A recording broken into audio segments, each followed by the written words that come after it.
just listening to you, I probably would have just pulled out my shoes and started walking too. But Carlos Roa, what made you decide to join the walk? I think when Juan called me, it was almost instant.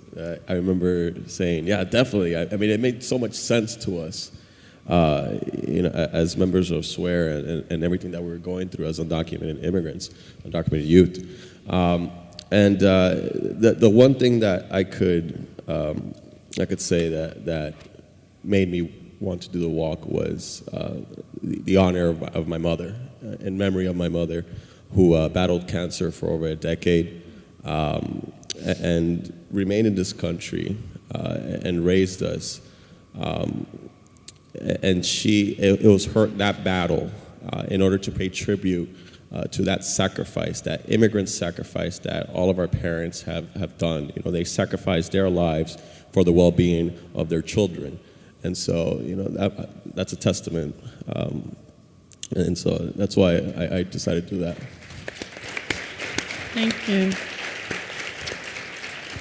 I've heard that one of the reasons you decided to walk through the Deep South with its legacy of slavery and Jim Crow and racial violence was that you wanted to confront that history and to talk to immigrants and African Americans along the way. What was it like to actually do that day after day? Carlos? It was particularly, we had several encounters. For the most part, they were very positive. We met with many white Americans that did not particularly understand our struggles, who never had met an undocumented immigrant before. And so having met people like us, they were somewhat shocked. They couldn't believe that we didn't have a Social Security, that we couldn't work legally, that we couldn't even drive.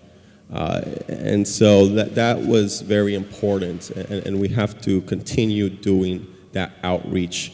We also had many events where we met with members of the African American community, members of the NAACP, and it was very much a beautiful experience throughout the entire walk.